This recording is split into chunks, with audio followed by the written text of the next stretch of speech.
Hi friends, ఈరోజు అయితే మంచిగా గుత్తి బీరకాయతో కర్రీ చేయబోతున్నాను. దానికి కావాల్సిన పదార్థాలు ఏంటంటే ఒక 2 పెద్ద బీరకాయలు తీసుకుని ఇలాగా ఇంతంత 2-3 ఇంచెస్ పీసెస్లా కట్ చేసుకుని స్కిన్ తీసేసి ఇవ్వండి. ఇందులో పోపు సామాన్లు వేసేసుకుని ఒక్క పచ్చిమిరపకాయ వేసుకుని ఇలాగా మెత్తగా ఫ్రై చేసుకోవాలండి. ఫ్రై చేసుకున్నాక తర్వాత ఇవ్వండి సాంబార్ ఉల్లిపాయలు అంటాం కదా, అవి ఒక 1/2 కేజీ తీసుకొని చింతపండు వేసుకుని ఇలా కచ్చాపచ్చాగా ఆడుకుని పక్కన పెట్టేసుకోవాలి.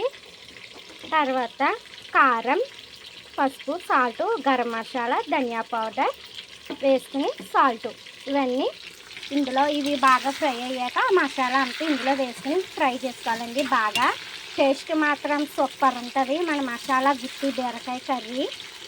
మీరు ట్రై చేయండి నా వీడియో చూసి.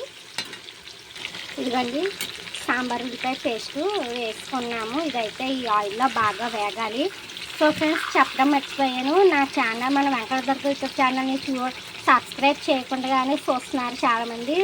సో ఫ్రెండ్స్, ప్లీజ్ రిక్వెస్ట్ మీ నా ఛానల్ని సబ్స్క్రైబ్ చేయండి, లైక్ చేయండి, షేర్ చేయండి, సబ్స్క్రైబ్ చేయండి ప్లీజ్ ఫ్రెండ్స్.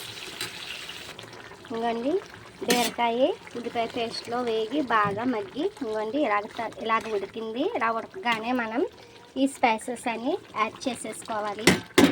యాడ్ చేసేసుకుని కలిపేసుకోవాలండి బాగా. ఇంకోండి మన గుత్తి బీరకాయ కర్రీ అయితే రెడీ అయిపోయింది.